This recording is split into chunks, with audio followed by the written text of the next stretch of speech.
Саламатсыздар ма? Қалайсыздар? Бүгін бір ерекше тамақ пісіреміз. Ең бірінші қызып тұрған қазанымызға майымызды құйып аламыз.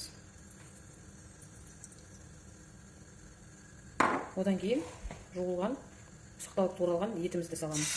Астына майын салып жіберіңіздер.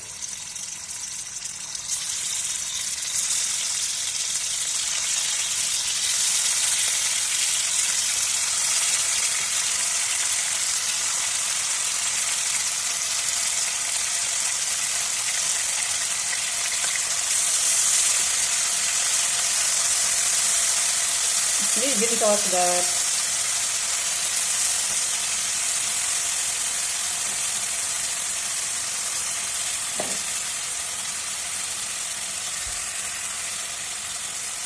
Енді қызана қақпағын жауып қоямыз. Етіміз қуырылсын.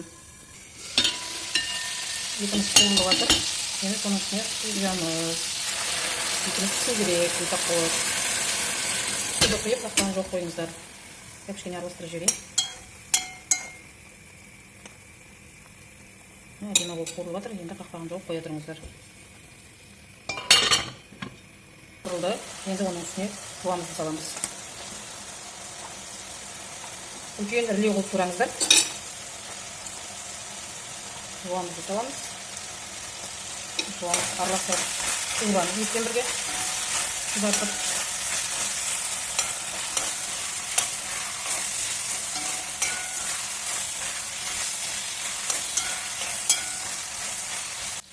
Жуанымыз қуырылды, қызарып, азалап піспей болса болды. Енді үстіне морковын саламыз. Морковын да ірілей қылып тураңыздар. Соны да қуырамыз.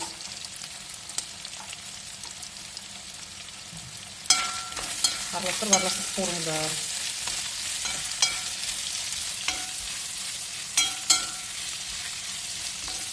Қақпағын жауып қоя тұрыңыздар, кішкене қуырылсын морковы да. Морковымыз қуырылды. Енді бұның үстіне күрішімізді саламыз. 2 кесе күріш. 2 кесе күрішке 4 кесе су құясыздар. Енді қазір араластырамыз. Бұны да қуырамыз. Суы сарқылу керек.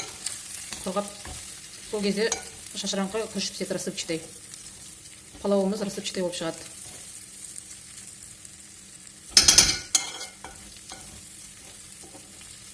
Кішкене қақпағын жауып қоя тұрасыздар. Суы сарқылу керек. Міне қараңыздар. Күрішіміз құрғады суынан. Қуырылды. Енді 2 кесе күрішімізге 4 кесе су құямыз. Осы кесемен мен 2 кесе күріш салдым. Енді 4 кесе суын құямыз.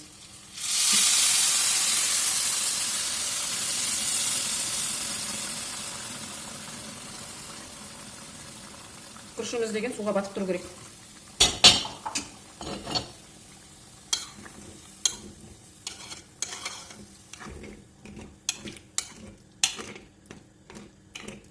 Енді тұзын қараймыз. Аздап тұз саламыз.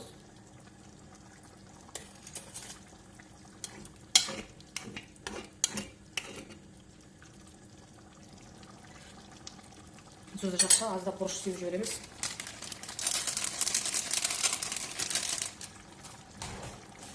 Паприка себеміз. Паприка ащы болады. Аздап салыңыздар.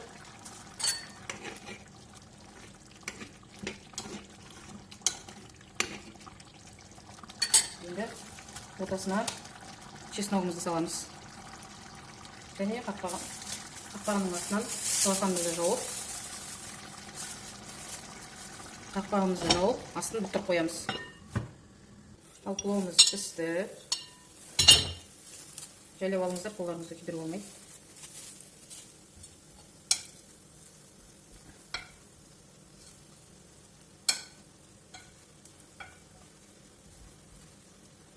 Міне, қараңыздар, шашыраңқы болып пісті. Қазір енді әдемілеп дастарханға қоямыз.